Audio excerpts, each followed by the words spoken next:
We get bored if you go to places that always look the same. Are you going to position yourself at the high-end specialty market? Coming from instant coffees, 3-in-1s, native coffees. If you keep knowledge to yourself, that's a very selfish act. Super rewarding for me to see when people becoming proud, they're becoming confident. I take that over latte art and barista stuff any time of the day.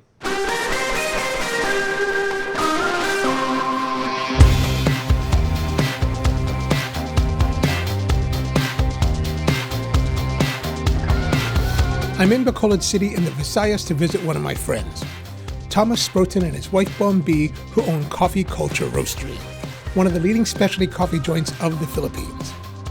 I'm here for a couple days to hang out, check out their roastery, visit some coffee spots, and eat the famous chicken in asal. But first, I wanted to sit down and get Thomas's take on the Philippine coffee scene. He's been in the Philippines for over 20 years now, coming here after studying in Germany and a stint working with farmers in Kenya. Thomas started out working with coffee growers on Mount Canlaon in 2004 and evolved to opening the Coffee Culture Roastery in 2016. He's also both a Q and R grader certified by the Coffee Quality Institute and is heavily involved with Slow Food Negros, Philia, an organization dedicated to connecting smallholder farmers to the larger marketplace and working closely with indigenous communities. He's picked me up from my hotel and we're headed to Coffee Culture's second branch, in the shopping center district, which is also known as Bacolod's Chinatown. After showing me around a bit, we sit down with a couple of drinks to try. He orders for me the ever-popular Spanish latte and a flat white, while ordering a latte for himself. And we'll start there. I'll go ahead. Yes. Thank you. Because I'm 6 cups a day on Instagram, so this is my third, so I have 3 more to go after. Nice. How is your latte, based on what you want it to taste like? Actually, I think if you run a coffee business, it's not only about what I want things to taste like, but what I think the vast majority of my potential clients would like. But isn't that also what you want as well? Yeah, I mean, I have to create coffees that I can sell, essentially, right? Well, I come from the specialty world, just like you, I guess, which puts a lot of emphasis on acidity, on funky notes, interesting complexity, and all that. But when I arrived here and started this coffee journey as an entrepreneur, it was 2015. So you have to make a call and decision. Are you going to position yourself at the high-end specialty market in a place that is very far away from that market, coming from instant coffees, 3-in-1s, native coffees, and then wait for them to start to appreciate what you're doing? Or are you positioning yourself a little bit ahead and make people try different coffees without freaking out or alienate them, essentially? And then I decided, as we go along in our journey, I can always change. I can always produce and roast different coffee beans, highlighting certain things, and that's kind of what happened. You start with mainstream, and then you start to differentiate over time. So I didn't have deep pockets. I couldn't wait for the moment when people said, "Oh, I really want that geisha, and I want some really cool Philippine." But if I had to make my own blend, I would definitely put more fruitiness in it. So what is the profile of blend that you're trying to build for? It has chocolate, it has sweetness. I like sweetness in coffee. It has a bit of a slight fruity note, but not very pronounced.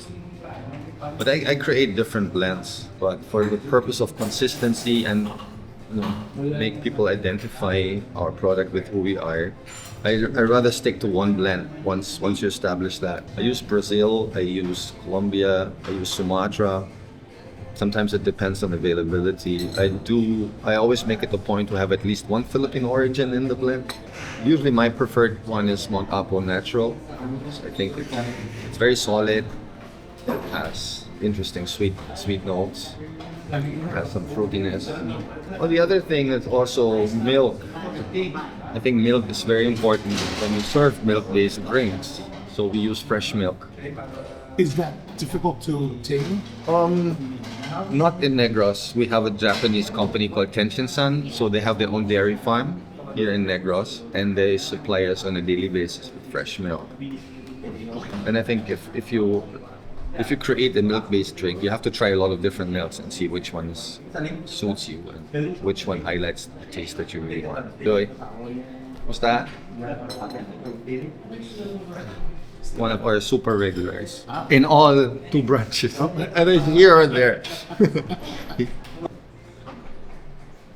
So in these drinks, and the flat white and the latte, what am I supposed to be tasting? What are you trying to give to your? I think I want the smoothness. I want definitely. I want this perfect blend of sweetness of milk with the chocolate notes of the espresso. So it has this kind of creamy, smooth, soothing effect. I just don't want a very bitter and dry kind of coffee. And I mean, we can pull any kind of shot. We can do single origins and we'll make it for you if you want it in an espresso. I mean, my personal favorite coffee is the one that's produced in Panama by Willem Booth, that Finca Sofia and La Mula. They were just sensational taste notes. I mean, when people say like it's tea-like, you find a lot of coffees that have tea-like property. But it has everything. It has the intensity. It had explosions of flavors. I just can't afford it.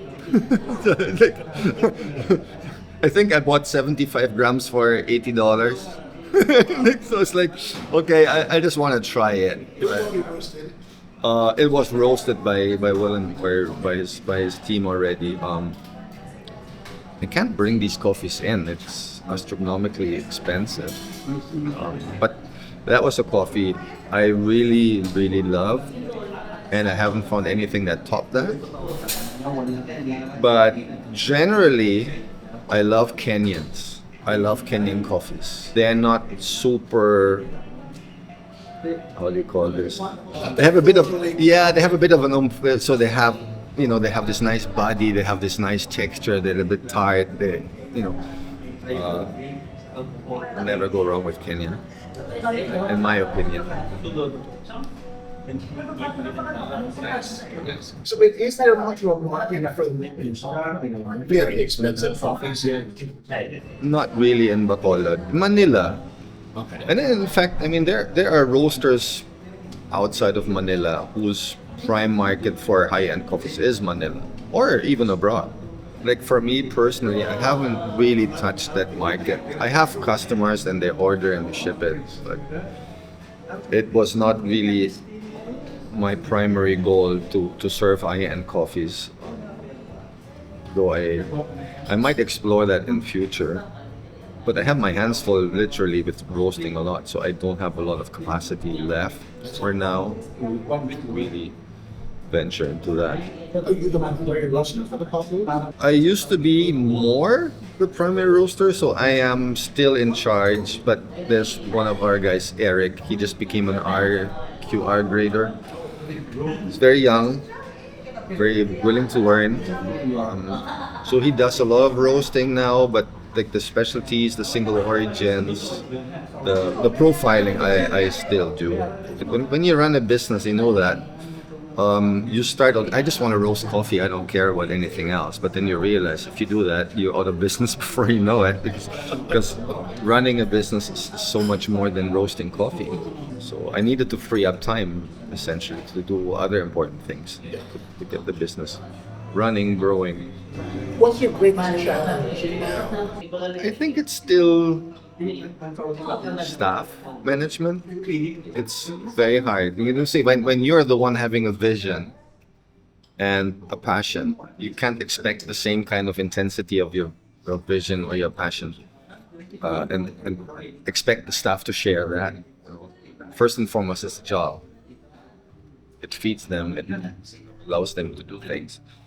But keep everyone aligned to synchronize your core values with their values, finding the right composition of the team, make everybody understand why we're doing what we're doing. That is the most challenging part. Second is in the Philippine context now is to source Philippine single origins. It became very difficult since the pandemic for two reasons: logistics for sure, and but mostly the demand shot up.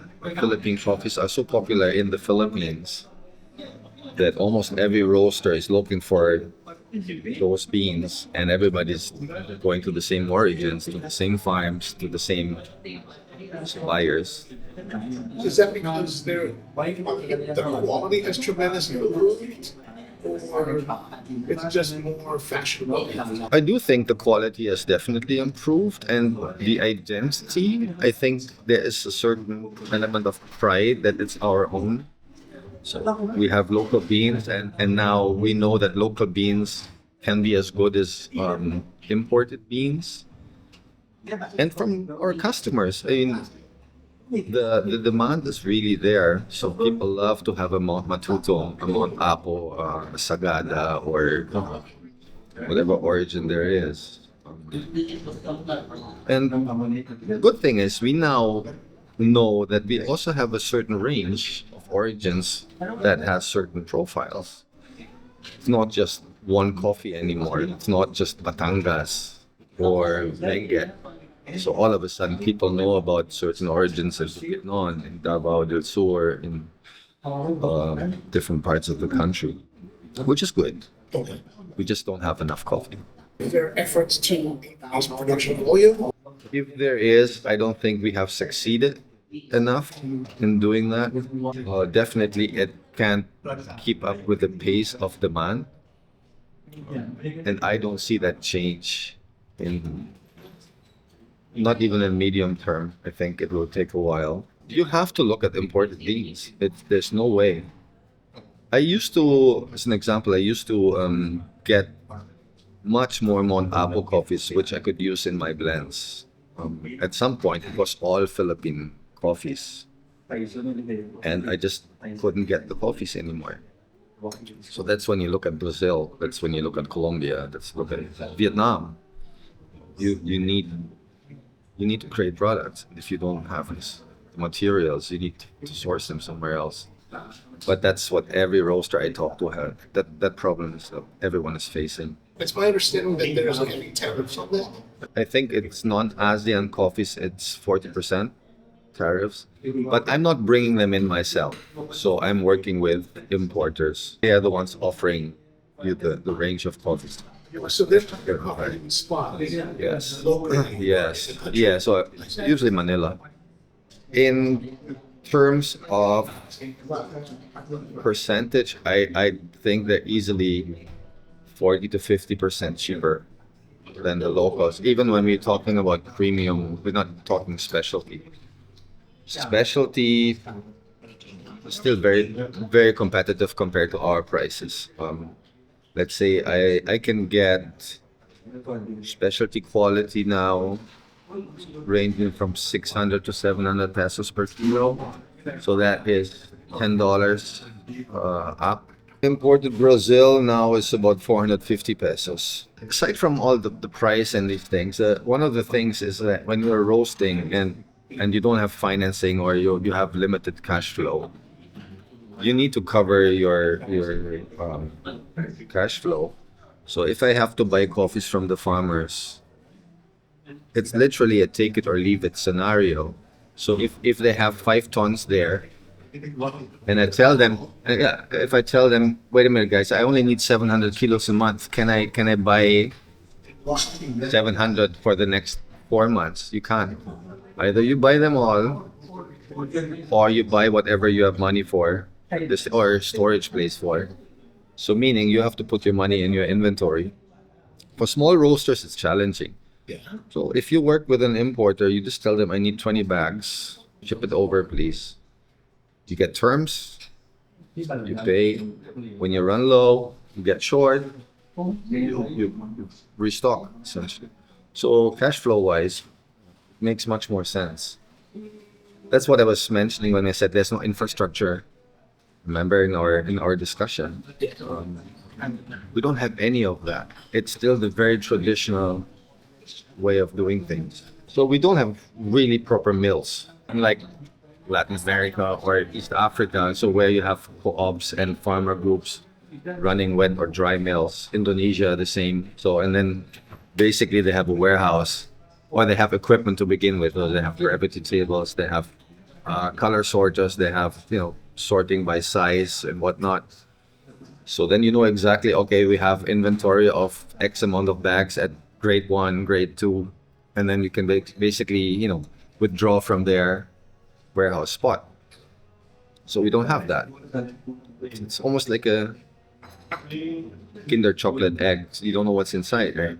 It's like, you just buy and you hope you get something really cool. So, yes. And they don't have mills to process. Not really. So they process somewhere else. In my experience, like when farmers have dried cherries, for example, so they bring it to a rice mill that is temporarily converted into hulling coffee. So this adjust the blade and stuff like that. So there is no complete set of equipment at farm level or at co-op level, if there are organizations.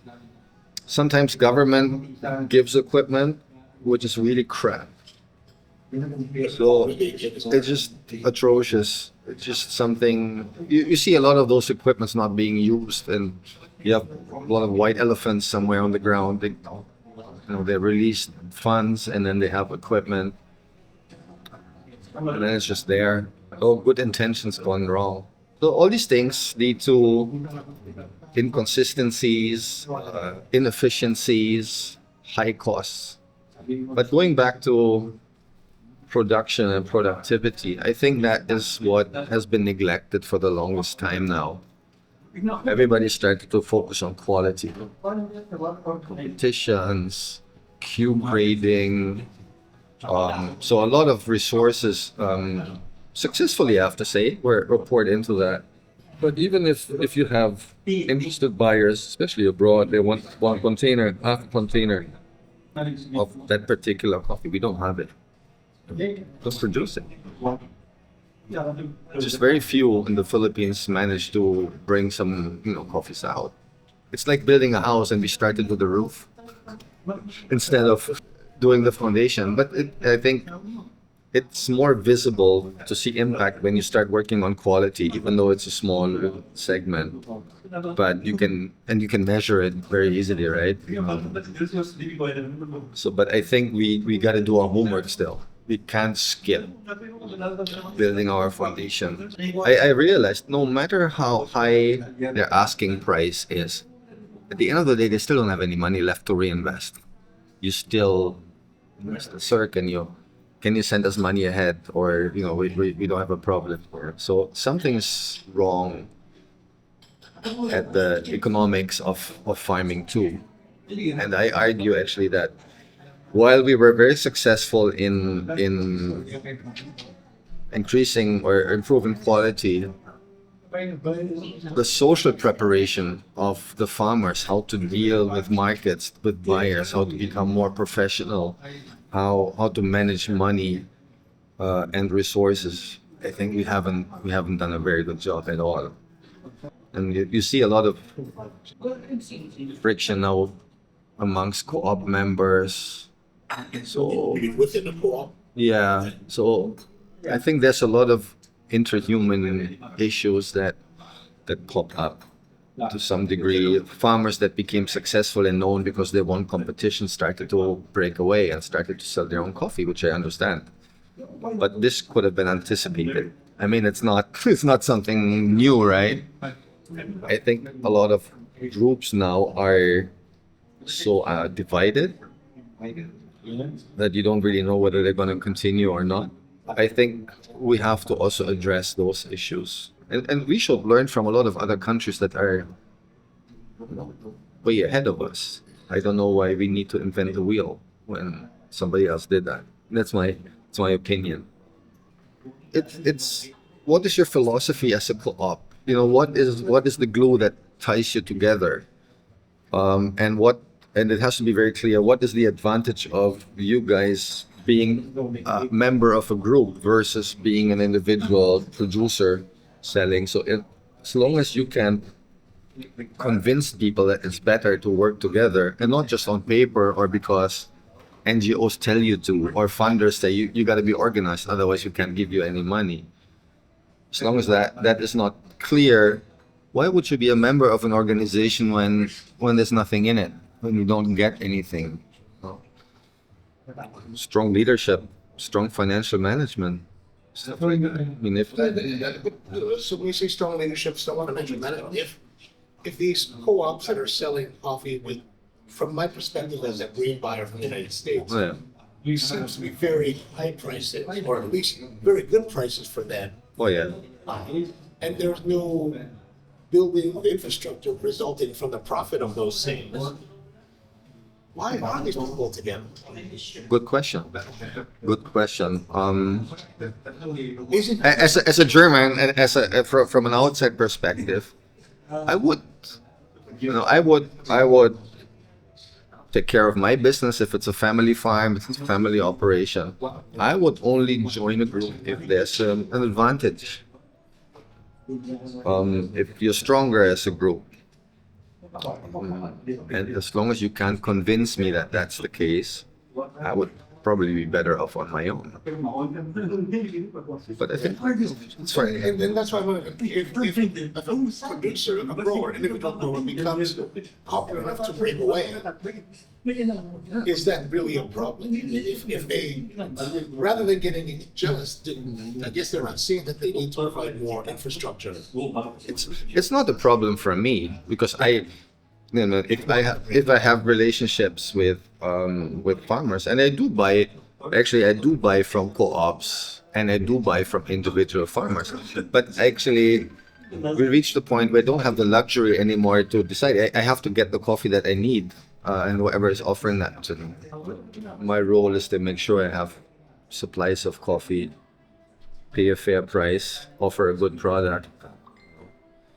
And as much as I'd like to, but I think if you start getting involved in these kind of things, then you start getting involved in local politics, and sometimes a lot of information you get from third parties, so you don't really know. You have no way when you're far.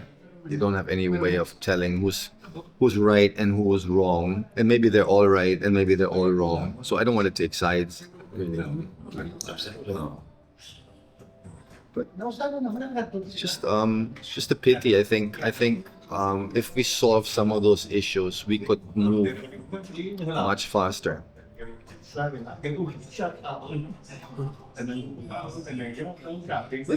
I think at the end of the day, no matter what we do, Philippines will always be a niche origin. We're not gonna be big. We don't have the land. We don't have the area. We don't, despite of what all these stories are about, we don't really have that coffee tradition as Indonesia, Colombia, and other countries, East Africa, of course. We're very good in making plans, development plans, midterm, long-term, this and that, and then when that term expires, you look at what we've done. We still go back to square one all the time. We're going in circles. So I don't see us becoming any powerhouse. So we might have some really cool origins, but even when you look at our competitions, our best scoring coffee is in '86. But Panama would just say what? Then we wouldn't even be qualified in some of those things. I'm not diminishing the accomplishments, but for the last 5 years, we're just hovering around an 85 basically as our best coffees. But I think it helps to put that in perspective. That's Yeah, but 86 is great. it's great, but it doesn't. It's not. Yeah, but if you're a buyer in the States, you can get an 85 from anywhere in the world for 30% cheaper at least. Agreed. Right? So unless you have a market that says, well, I've never tried Philippine coffee, so how cool is that? I'm having one of the small origins and then others don't have it. So that's your advantage. Your advantage doesn't come from the fact that you have exceptional coffees. It's the exoticism of the Philippines as an origin, more than anything. But I mean, I don't know, off the record, on the record, I still believe that the coffees that Z produced 5 years back are much better than the coffees that we're seeing right now. Hands down, man. I don't know her secret. Maybe it's the feminine touch, or no. Whatever she did, it was absolutely beautiful. So I think knowledge is only good when you spread it. If you keep knowledge to yourself, that's a very selfish act. What I know, I try to pass on. And at the same time, I get so much from the farmers, things that obviously I can't understand without going there and talking to them. And it's far beyond just having a relationship so that I can buy their coffee. Actually, especially the group that I'm working with here in Negros. I try to help them. We exchange ideas. We try to make better coffees every year. But at no point in time do I claim ownership over that coffee, or I don't even want to have the first dip. Yes, I would like to get their coffee if I can afford it, if it fits into my budget. But if somebody else has more money to offer, I tell them by all means, just sell it. That's your coffee. I have no claim in that. So maybe that makes me a little bit different. But I really just want to help, and it's super rewarding for me to see when people improve. They're becoming proud. They're becoming confident. They're not just farmers anymore. Somewhere they're really partners. So I enjoy that tremendously. I take that over latte art and barista stuff any time of the day. But Well, that kind of gets a little bit superficial after all. oh yeah, I mean, maybe that's why a lot of baristas now is going to roasting or doing origin trips and all that. But I started my coffee journey in 2006 here in Negros at the farms. So I used to really I was a farm guy. In 2006. Yes, Wow. and Is that when you came from Germany? I came from Kenya here in 2002, but I was working with farmers, but different project. Coffee wasn't part of it. It, Not farmers that came. it was more on introducing high value crops to farmers. It's mostly vegetables. So that these guys have income and access to markets. Is that your background as agriculture? Yeah, I'm a geographer and an agriculturist. You said But geography. yeah, I studied geography, Wow. Yeah. Where? Germany. So I mean, where in Germany? in Cologne, and then agriculture, tropical agriculture actually was in Göttingen. So it's one of the really good schools for agriculture. And you're from Germany, right? Yes, yeah. From Cologne as well? Now from Düsseldorf. We're frenemies. So we're neighbors, but we just make fun of each other all the time. But anyway, but I love Cologne, so I have no problem with that. No, I came here and then coffee found me. I'm What brought you here? I was a volunteer for a German development organization at the time called German Development Services. So that brought me to Kenya, and after that brought me to the Philippines. So working with farmers. So, and I think that explains why my heart belongs to the farmers. Okay.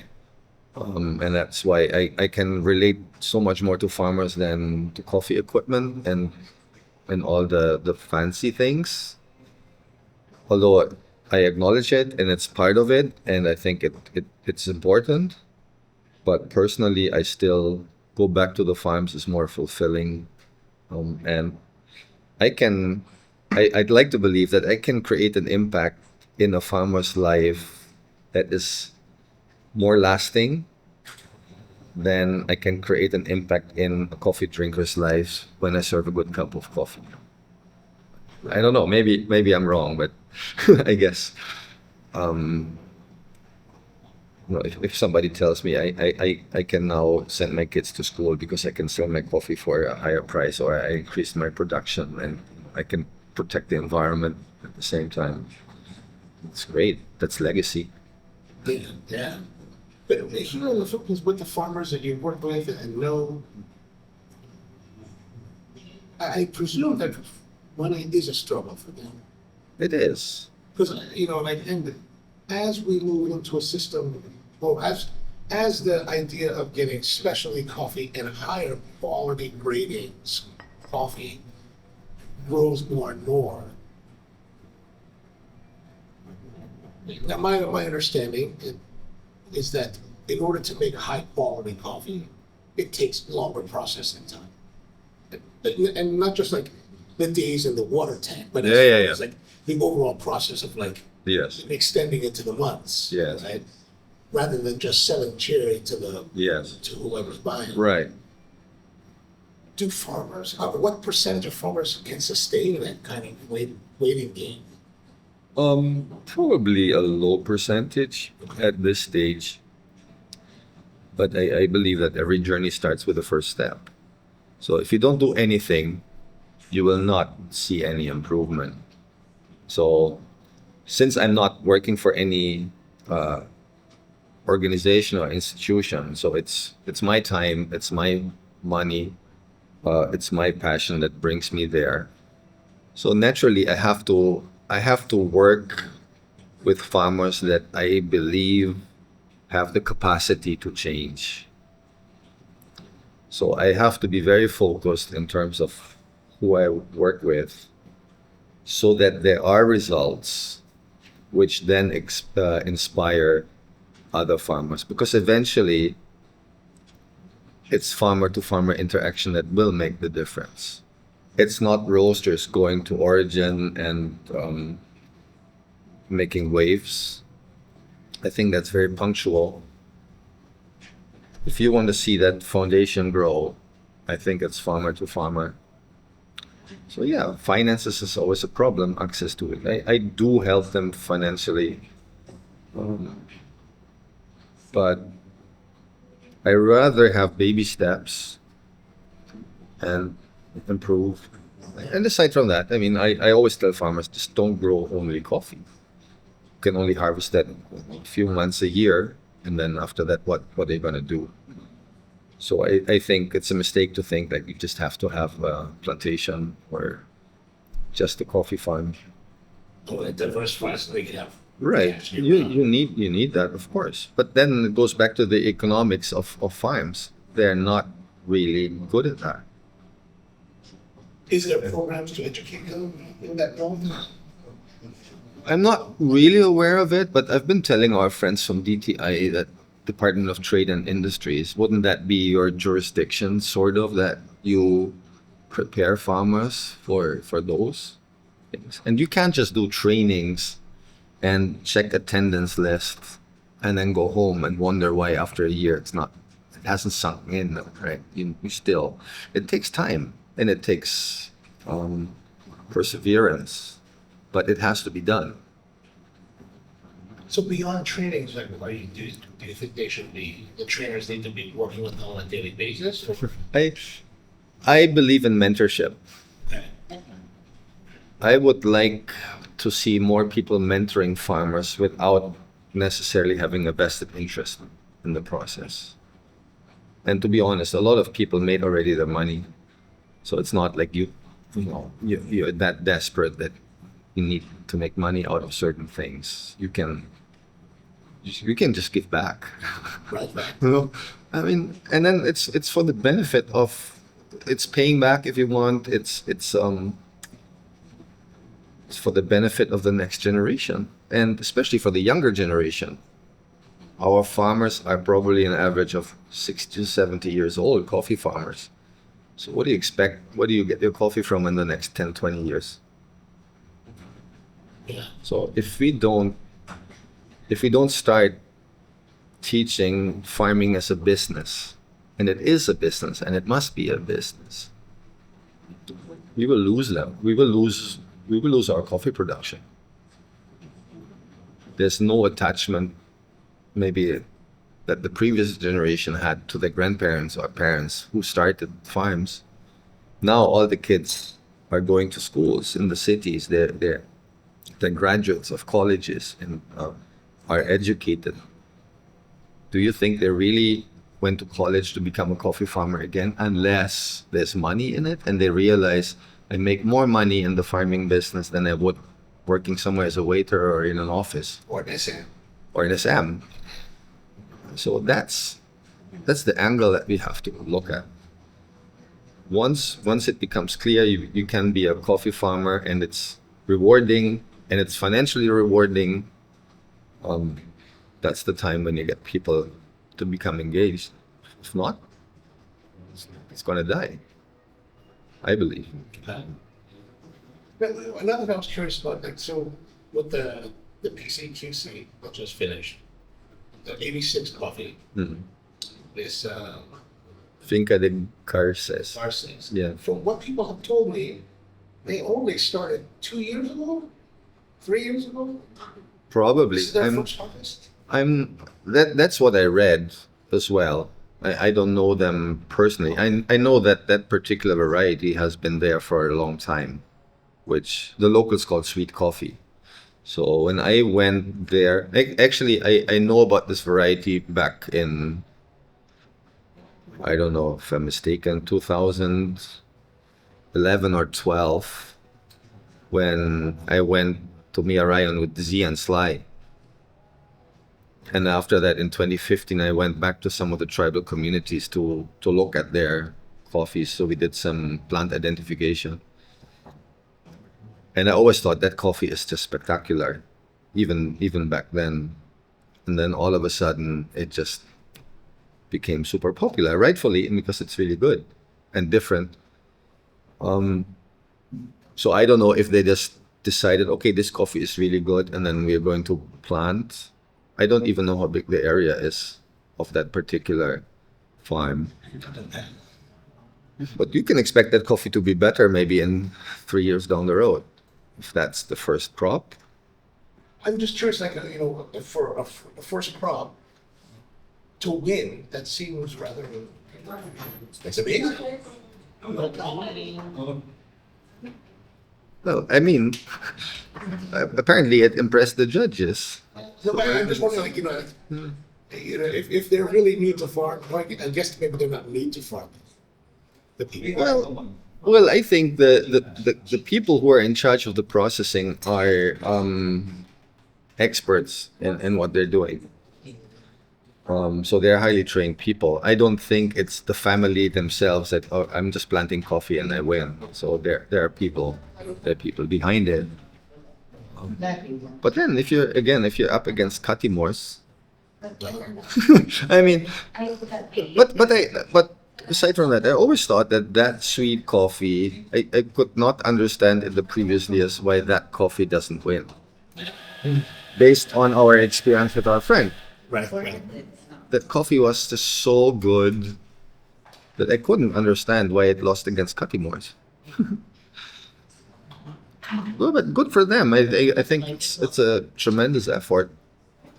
To be honest, I was curious. but I don't know. I really don't know the story of the family and the farm. But maybe it shows if you have the right people at the right spot, you can actually make an impact. But what I find more stunning is that Ilocos del Sur in the fine robusta category just sweeps everyone aside. Is that a surprise? No, they have been the top for the longest time. But what's the secret? I mean, I'm just a bit worried that next year people would say, why bother? I mean, why am I going to enter a competition when that particular origin is? It's almost like you want, like I don't know how it is now, but before in barista competitions, if you don't have a geisha on the table, you don't even have to start competing. You're not gonna go anywhere close. So I kind of the playing field is not leveled anymore. Not because of anybody's fault, but if we have one region winning everything, it can be probably a bit discouraging.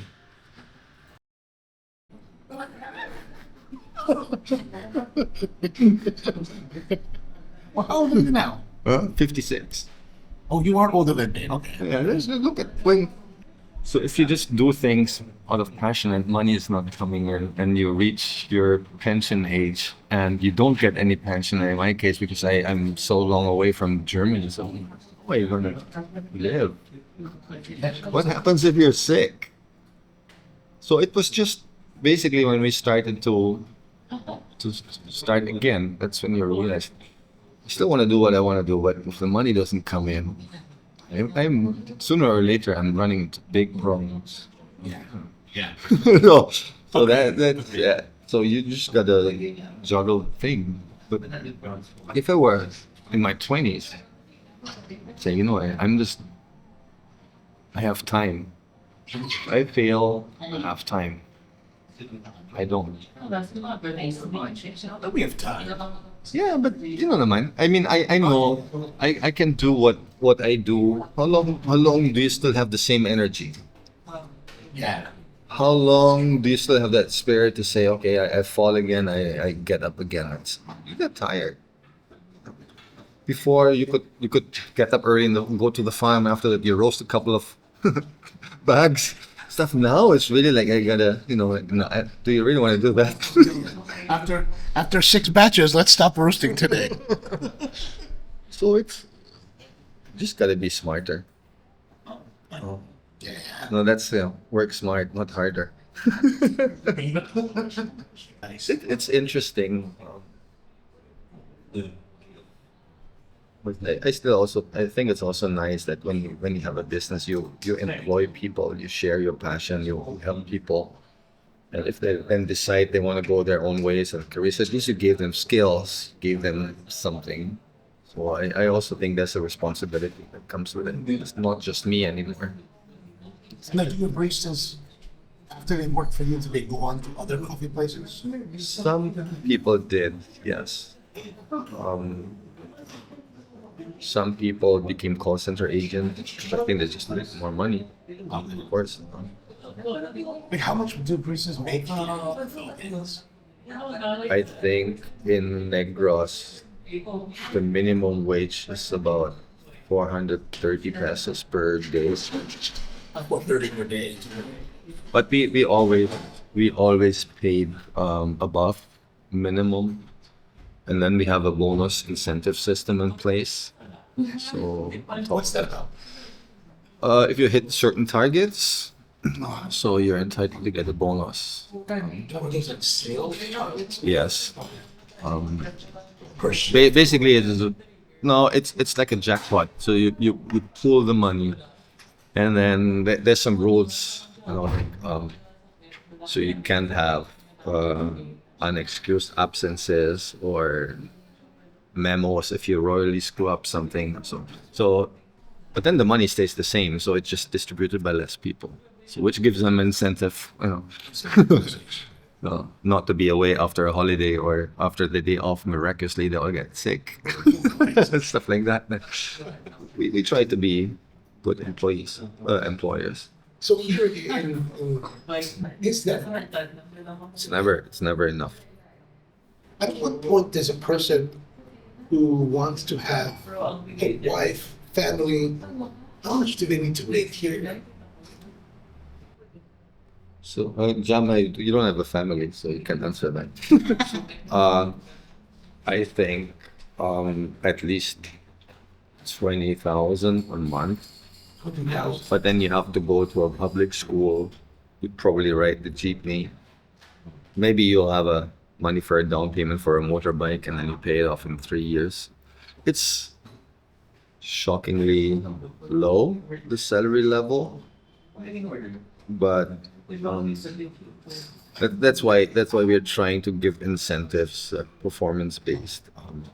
But the And average it- barista at 4 something a day will make how much per month? Maybe that would be around 12,000, something like. But then you have half year bonus, year end bonus, stuff like that.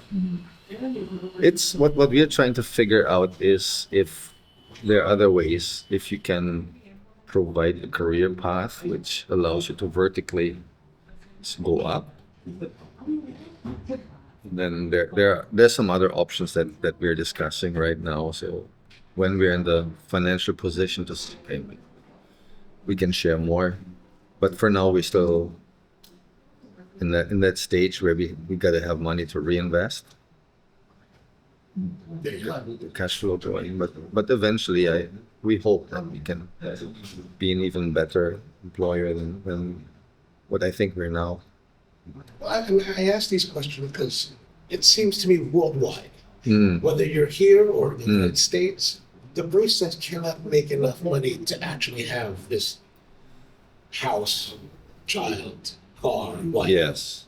You know, there's just seems to be no place where that's Yeah. possible. I know. That's not meant to be an indictment of here because that's true worldwide. Yeah, maybe people want to be a barista because they really love it, or they have an image in their head what the barista life is like. Maybe they get disillusioned at some point as well and have to find greener pastures. I don't blame them really. Right. Is there a pathway for us to have for a barista to be a career barista? Because that's what they want to do. To have a thing, have a future.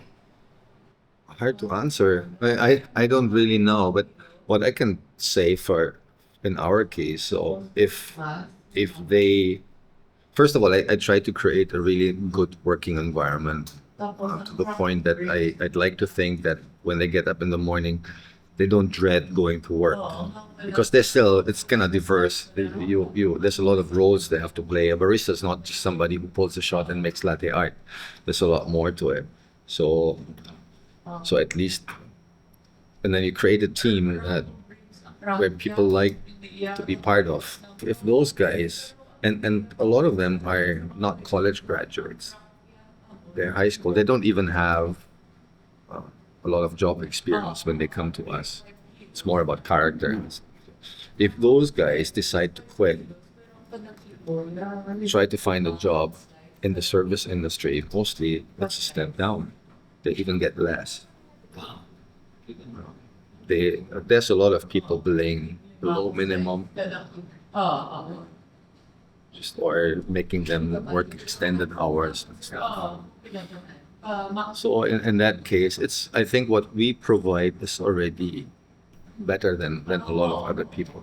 It's just I have to admit it's not a nice position to be in when you come from Europe and you know. The thing is, for me, it's not really about asking. To my question is that not necessarily asking the barista, but more about asking people like us, like you and me, that own operations, that run operations. Can we find a way to create a pathway for that? Because it serves us to have professional baristas that are engaged, that want to be here, that want to do this for, instead of changing every 6 months. Right. And it helps if that's the case, and if this person wants to be a barista, they can do that for their career. Yeah. Well, I don't have an answer yet. yeah. Well, I'm not trying to find an answer. actually, I had an interesting conversation the other night, and we were discussing the options. For example, do you want to be on a salary or do you want to have a stock option? So we give you X% stake in the company, but in return you have to commit yourself to X number of years working in the company, but you have some bite in it, so the success of the company is being reflected in your dividends or in your shares that the company generates. So that's actually something that I need to look into more closely. So you become a co-owner to some degree, and then if you grow bigger and you need bigger responsibilities for you have to create positions of higher responsibility, you would always get your own staff to have the first day employees. If there's somebody that I think is qualified to become a branch manager, an area manager, a sales rep, or whatever it is, you can source it from your pool. But interestingly, I think a lot of people are not really interested in more responsibilities. They're interested in more sueldo, and more salary. Right, of course. And sometimes I also realize that you want sometimes more for people than they want for themselves. Yes. I've come across that experience as well. So it's not nothing is straightforward. You just have to study that scenario. You have to see what person has what it takes. You can't ask for more money if there's not same responsibility. It's basically that. And I think our salary bracket, whether it's in the States or in Europe, is just basically based on the industry. I mean, if a barista in the States makes 20,000 a year, that's probably across. Yes, yes. So if a barista in the province or outside of Manila or Cebu makes 12, 14K, you can't just offer 20K. you're, it's just, But then I guess the question is, why couldn't we? Like, if in our whole operation, we can make those economics work, why wouldn't we? I think you can do that if the performance, if the value that that person gives to the overall company justifies that. No problem with that. But that's what I kind of learned over time. So money is a reward for somebody's contribution to the business. It's not a social thing that I give you money because you exist or because you show up at 8. Don't get me wrong. My thoughts on this are not necessarily altruistic, like without the desire for profitability. Meaning that, like, even if we were paying substantially more for a barista's efforts, Yes. and we could figure out how to make that work on a financial scale, like we're making enough money that we can pay them more. Yes. If we get greater retention from them, Yes. I mean, that seems to be Oh, yes. a good thing, right? I think the economic value in that proposition is the retention, that you don't have to rehire people, that you don't have to train them again. Well, definitely. No, I totally agree. And I believe when companies grow and your revenue grows and your bottom line grows, that's when you can easily do that. I'm sure that a lot of businesses don't because you want to keep your labor costs low, but I feel yes. I feel there's only this much money that you need, even as an entrepreneur, even though you might have the drive to maximize everything, but at some point it's I do believe that you give back to your assets. You have to reward people, because it's a question of fairness too. So I don't have a problem with that. I'm just not yet in the position to be that generous. Don't get me wrong. I'm not. I have not been either. I'm always. This is something that I always think about in the back. Like, how do we work our model? I think that's the reason why you find so many baristas in the Middle East.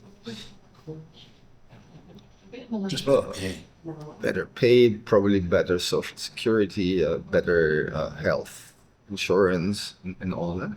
Can you blame them? No. I mean, if that brain drain has a reason, and that's fundamentally the reason. I ask most Filipinos that are working abroad if they could, they'd rather go back. They would rather stay there. No, they'd rather go back to the Philippines and Oh, yeah. and stay here. Well, this is their home. Well, exactly. I think that's a fundamental thing that, like in the United States, this is something that fundamentally my society doesn't understand. Like, they think Right. that everybody wants to come to the greatest country on the planet, and they're dying to come here, and they don't want, because their homes are terrible wastelands of decrepitness. Right. But they fail to realize that the only reason people ever leave is because they have to. Right. Or I agree. I mean, I sometimes I read your posts and I don't necessarily comment on that. I'm just laughing because I think that's that Euro-American centric worldview that we are the pinnacle of civilization and progress, and we're not. I mean, as a foreigner living in Asia and especially in the Philippines for so long, I think this is the place to be. To be honest for you, I mean, maybe not necessarily the Philippines, but you go to Korea, you go to Taiwan, you go to Japan, you go to other Malaysia emerging economies. You can do so many things. People are very grateful. Gives you a high degree of freedom. They're not, self-righteous. To think that they're the best country in the world. I guess it's only the U.S. who claims that for themselves. and you can carry guns whenever you want, proudly, which is such a great accomplishment of civilization, isn't it? Well, sometimes you have to carry a gun there. It's very dangerous. Well, trust me, you should carry a gun more in the Philippines than in the States. Well, and if the society is so great, why do you feel the need to carry a gun? Everything is so great. Right. But wouldn't you? We have all these immigrants that come from like terrible places. All right, from being a barista to carrying a gun, I think. No, but it's the wrong perception, and especially for Filipinos, home is home. Home is where family is. It's where your roots are, and even a lot of Philams that are born abroad or in the States, when they come back, unless you're totally blinded and you think we're still better than you guys staying at home. I know a lot of Philams that actually looking at coming back, even though they're not born in the Philippines. Oh, yeah, you see that. Yeah. So, But those are the more woke people. They're the bad for our society. I know I lived in many countries, and I've always been obviously the minority in countries that are not my own. Embrace it, enjoy it. There's so much to learn. I mean, if you just shut yourself down and think you're the best and this is how to run things, you're missing out. With that in mind, like for example, when you being essentially white, Yes. right? Super. Right. or pink. I guess there's no more white than German. Maybe the Scandinavian. True. All right. But just a curiosity, like you're coming here, like you were in Kenya, you came here, and you were living in Indonesia for a while. Like, so when non-white immigrants come to the United States, there's a bit of disdain for them. Mm-hmm. Do you experience that when you're traveling, like when you immigrated to places? No, but well, the Philippines is exceptionally pro-white for some reason, to the point that it becomes uncomfortable when everybody puts you on a pedestal by virtue of having a different skin color. Okay. Which I find extremely weird, rather than looking at an individual person and his merits and faults and whatnot, and then you gauge somebody's being pleasant or unpleasant based on that, and not just you're great because you're white. It really is you're great because you're white. Yeah, but I mean, it just changed over the years. I mean, 20 years ago, when you were hey Joe, and it just changed a bit, because I think Filipinos are also waking up and realizing they have something to contribute. And with the US, I feel going down. I think people are starting to look at other places too. But it's not just anymore. The States is it's the nirvana. It's the land of milk and honey. So you think here in the Philippines, the U.S. is starting to lose that shine? I think so. Okay. I think so. Definitely there's a change. It's still easier for Filipinos to migrate to the States because of the relationship, but I think people are becoming more aware what's going on globally, and you hear a lot of people traveling to other places now and not just the States. And especially with the rise of Korea, which is a neighboring country, essentially, you can see it. You don't have to be the States to shine and to be economically powerful, and China as well. I mean, literally, we have the biggest rising power right next door. So, I think there's a difference also in awareness. From your perspective, though, is China a threat or a friend? I don't know. China is there. I mean, you can love them or hate them. They're not going away, because I think at some point you have to arrange yourselves, just like you had to arrange yourselves with the Soviet Union or USSR before. I mean, there are different ideologies and different systems, and I think the time that one-sided propaganda, you got to be pro US to be a Democrat, or a democratic thinking. I think those times have changed. Sorry.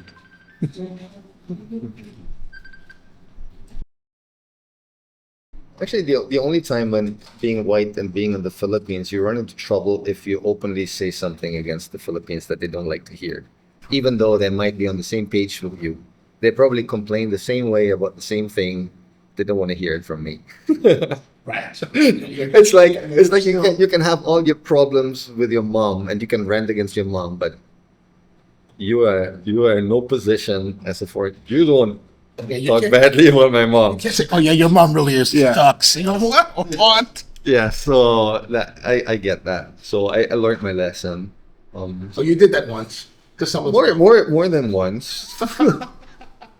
So they play the racist card very quickly when it comes to that. As long as you praise them, you're good. So you should praise them.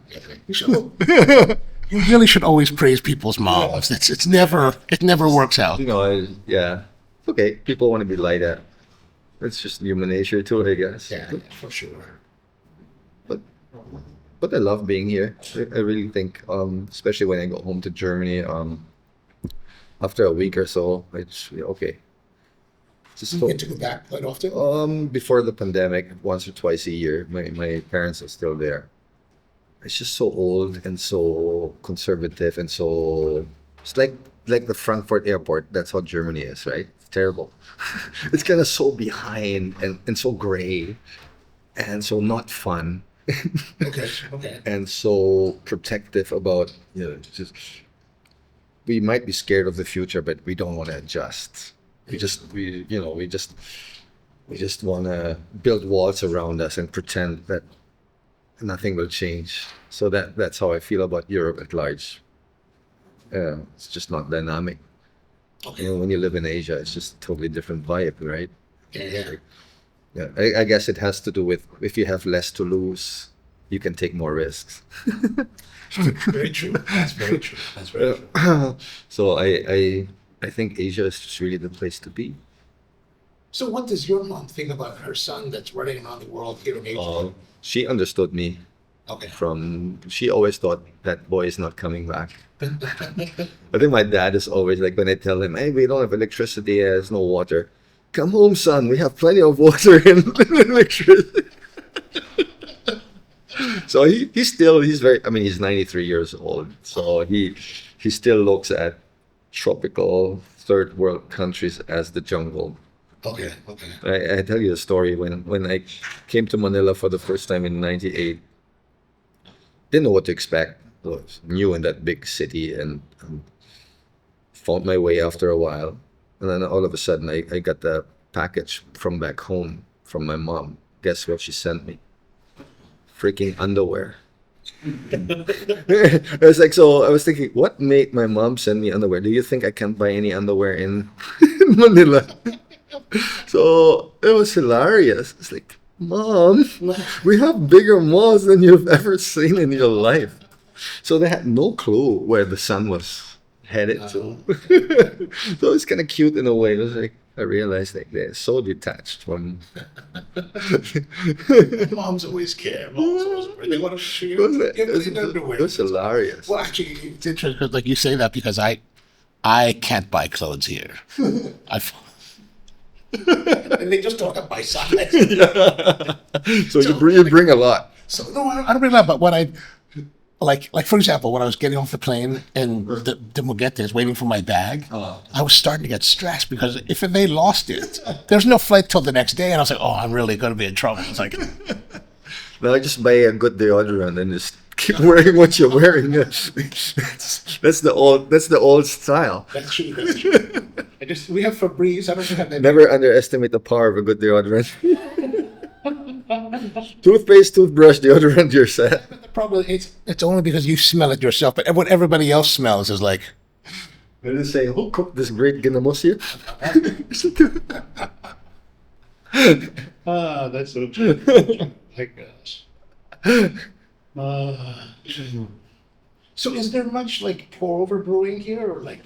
I think percentage-wise, maybe 5% in a day of what you dish out is a pour over. So here it's really focused on espresso based drinks. Yeah, or frappuccinos or the cold milk drinks. But in your cold drinks like frappuccinos and stuff like that, the Spanish latte. I put espresso shot. Those are espresso. Yes, yes, yes.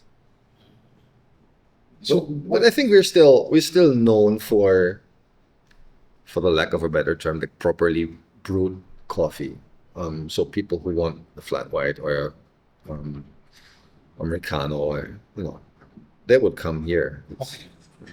I mean, Especially, the flat white that I had was one of the latte that looked like they looked very, very serviceable, very good. Like they were all good. he's saying that because he doesn't pay. What's that? He's saying that because he doesn't have to pay. Right. It's a paid ad, actually. It's true. It's true. It's true. No, but I mean, like, what am I really asking is like, how long does it take for you to get a barista to this point that you can let them run and work the Well, bar? when we started out, that's the story. So eventually, 2016, when we had our own first coffee shop, people that we hired had all zero coffee experience, so zero. So we had somebody help us do the training, Master Christian Badon from Cebu. So we had 1 week of extensive training. Latte art sucked. It looked like supernovas, sperm, all those funny looking things. But it didn't matter as long as the coffee tasted well. So that wasn't our priority to have a really beautiful looking latte art thing. We had to open. That was our opening date.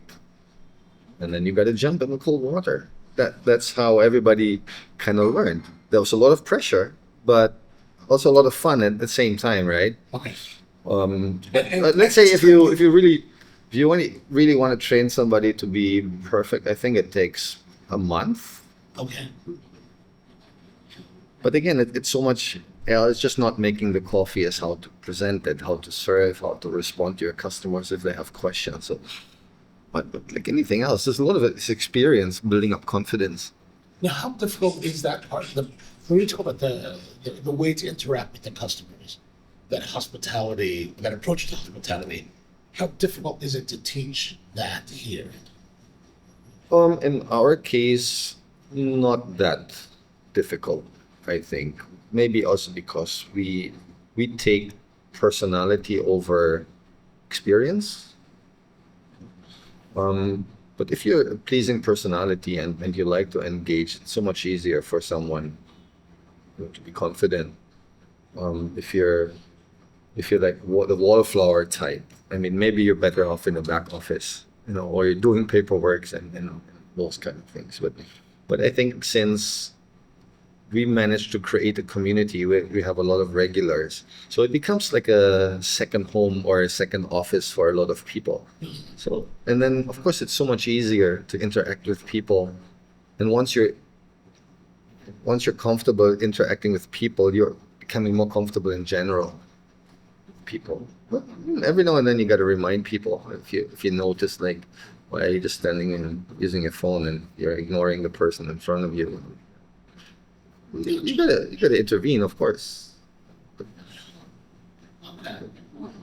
But it's nice to have an outgoing person to be at the front. Do you still find that the people you hire, do they tend to have experience already now, or they are still green to making coffee? In my case, all green. All green. All green. Is that by choice or by? No, I think, yeah, it's partly by choice. We also hired people with experience. But people who have experience, they also have certain expectations, or what we talked about earlier, they have a career path in mind, which we can't necessarily give them. Or people, once you have experience, what would be your next step? If you can climb up the ladder, you set up your own coffee shop, right? I mean, if you're smart, if you have some money saved, what would you do, right? So set up your own business. That's why I think you see also a lot of coffee shops popping up left and right. Ex-baristas, people from abroad or from here. But let's say a barista from here that wants to leave a shop and they have experience, they want to open their own. How much money do they really need to do that? It's the operation, 200K, maybe. I think it's 200 maybe in all. And so you have to renovate. If you usually you buy a Jamilai or a Breville or some machine, a bit of inventory and stuff. But Is that doable for people? I think people who are not very familiar with the business itself, they think it's easy. It's not. It's very hard. And then some people gave me that feedback already. If I knew that it was that hard, maybe I would have stayed. No, it changes everything. Before they would tell you, why don't you buy this air freshener, like top of the line, expensive stuff. And then you realize when you have your own business, every peso counts when it comes to expenses. And all of a sudden, it's like it changes. Well, it totally does. Yeah. Everybody that sees an owner thinks they're a millionaire. Yeah, in Indonesia maybe with the rupiah, but it's hard work. I mean, if your goal is to become rich, coffee shop is not it's not the way to go. No. It's not. But I mean, like with these baristas, when they do want to go on their own, 200, if you're making, you know, if you're making the minimum wage as a barista, how do you get that 200,000 to open a store? Your family, A family, I guess. I guess. Or you do it in your own house, or you know, you see a lot of that too. But I feel now that it feels that every day a new coffee shop is opening up, even here in Bacolod. Time will tell if in 1 year or 2 years how many will survive. So our market is not growing. It's just the slices of the pie are getting smaller, and we will reach a level where a lot of people don't make any money anymore. Maybe you don't have any budget for advertisement. You don't have any money for upgrading your equipment, your beans and stuff. So I think right now we see what we saw with bubble teas before. Everybody had a bubble tea. It's like, Right. and then all of a sudden, a lot of them disappeared. So I think iced coffee is the new bubble tea right now. So everybody's going into that. Just looks easy, looks fun, looks fancy. Let's see.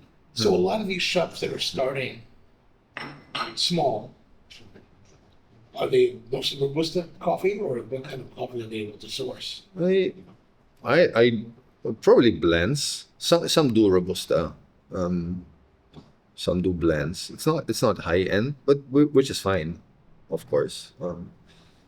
But even if you start sourcing cheap, I don't think the prices are sustainable. So I think at some point you run into trouble. And I think a lot of people are not financially educated enough. And I'm not even excluding myself. When I started this business, I just wanted to roast coffee. I had no clue about the business side. I'm learning a lot through failures. Yeah. But but not to the point that I run totally out of money, but very costly experiences too. Yeah. But I think we were lucky.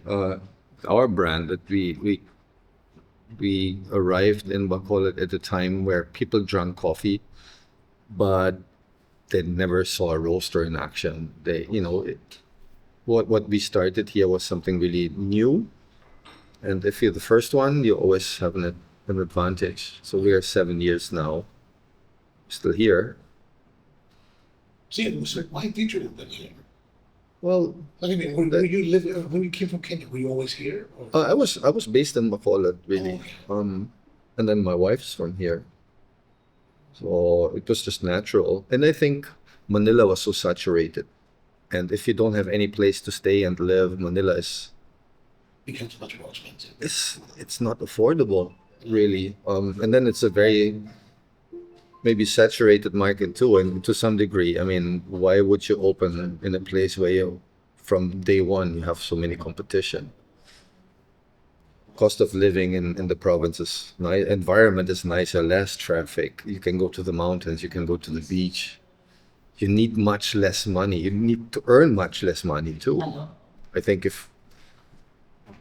10,000 pesos in the province is equivalent to 50,000 pesos in Manila. I mean, that money melts in your wallet. Before you know it, it's gone, and you don't even know what you spend it on. I always get a culture shock when I go to Manila, how expensive that city is. Yeah, that's true. It's very comfortable. It's very comfortable in the province, and I know that a lot of Manila people haven't been to Bacolod unless you have family relations. They even wonder if we guys have malls here. Like, yeah. And for those from Manila, we don't ride the Calesa anymore. We have cars, roads, sometimes electricity. Even. Sometimes. No, it's really quite nice, eh? And it's home. Yeah. Okay.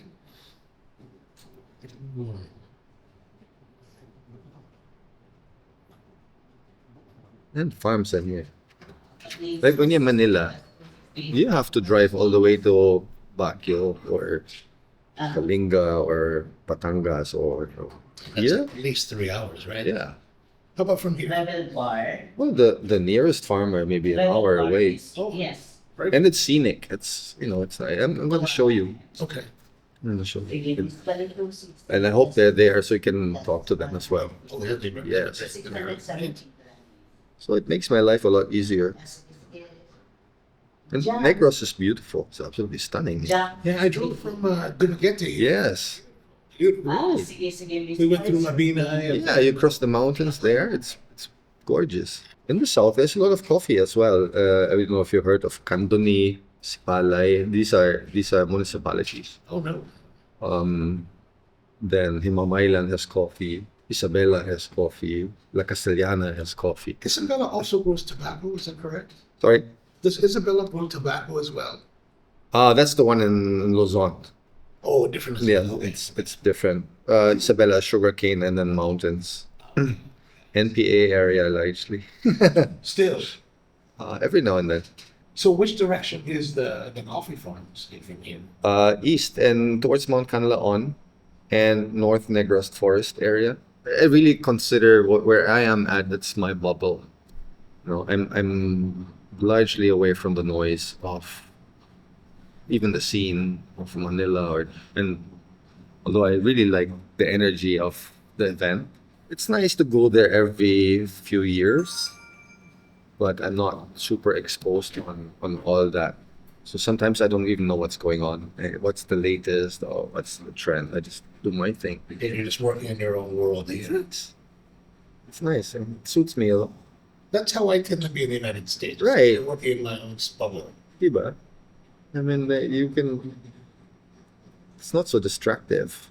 And whether you want it or not, if people starting to observing, looking at this, and I do tend to be like, am I doing the right thing?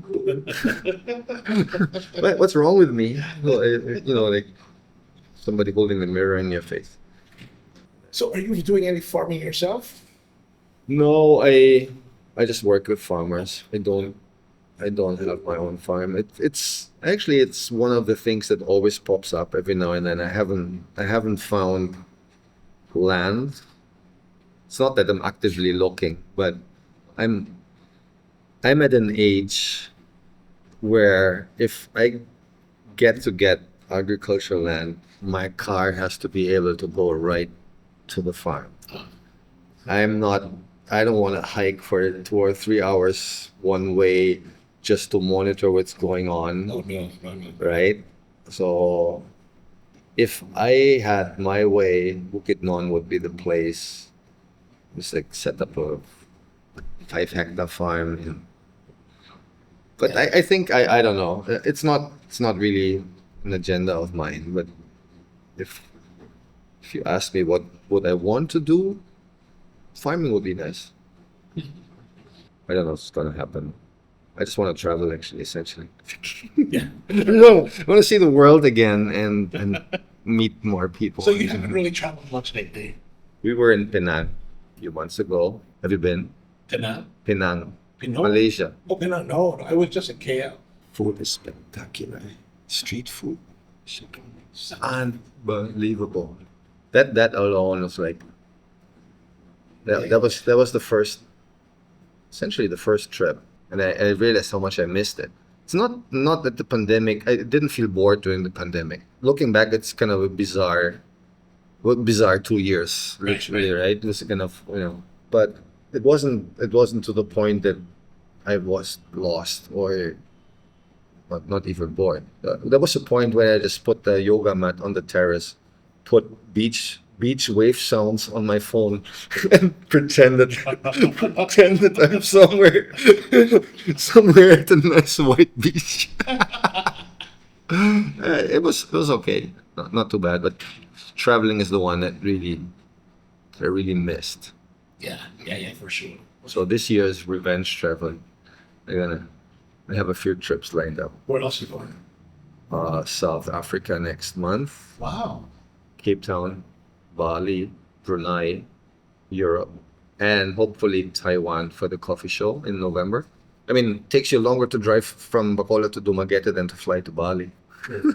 When I started learning roasting with Woolen Boot Uh-huh. in 2008, was Mill Valley, and You went there? I went there Okay. because at the time, because I was working with the farmers, and I got intrigued by coffee because I drank coffee before that, but I had no clue, what does it take to have a cup of coffee in front of you. Sure. So I started working with farmers, and I just wanted to learn more. So okay, I know now how to grow coffee and the harvest and some processing. But then what? So I was doing some research. So where can I learn the roasting? And at the time, it wasn't like now. Now you can basically go to any city and somebody who ever watched the YouTube videos giving classes. Right. Even for 80 pesos, I read somewhere, or 50 pesos with 200 recipes. Wow. Anyway, and so Willem was one that popped up. So I went because I really wanted to. It was exciting. It's like, when you dive and all your life you only saw the surface of the ocean, and all of a sudden you go down and a world of beautiful things open up. That's how I felt. And then when I came back, I realized, okay, whatever I wanted to do, I can't do now because we're still at the beginning stages. Took a while for me to get into the roasting really and the cupping and all that, but everything started from there really. Without I didn't know whether I'm going to end up in coffee or having a business even. I just loved it because there's something relatable. It's sensual. It's so holistic. There's so many parts of it, and above all, I met so many great people, especially in the U.S. that were into sharing and not into keeping. So it was so infectious that all this excitement about coffee and that passion, it just radiated.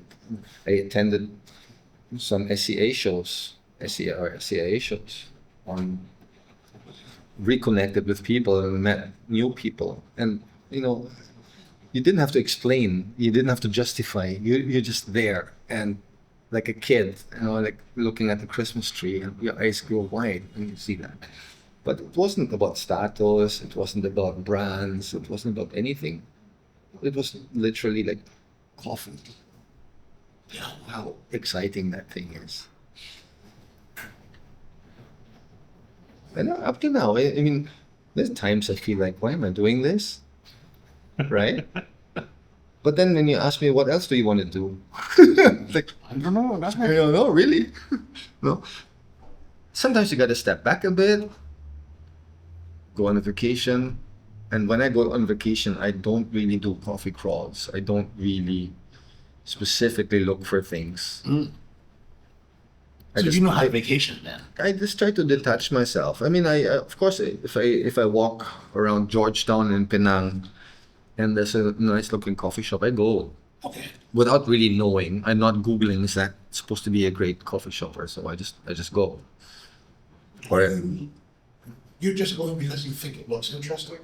it's just on the way. I'm just too lazy to go to another place. It's just but it's not like I'm not looking for it. I look for food. Okay. Oh yeah, absolutely. Food. I mean, you can get great coffee anywhere in the world, but if you have regional cuisine, regional food, you can only get that there. So you eat that and you enjoy that. And then you come back and you realize, I missed it. I missed the roastery. I missed, and you get recharged. That's how I operate. So I'm not, even when I go to Manila, it's not, I'm not specifically I want to go to 5 coffee shops. It's funny. Oh, so even when you're traveling, you don't worry about the coffee shops. No, I mean I always find some, and Are there any shops you would like to visit anywhere in the world? I mean, if not, that's not it's not really a challenge. If even if you well, don't.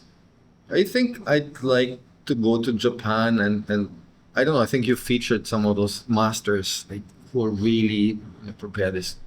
I think that one.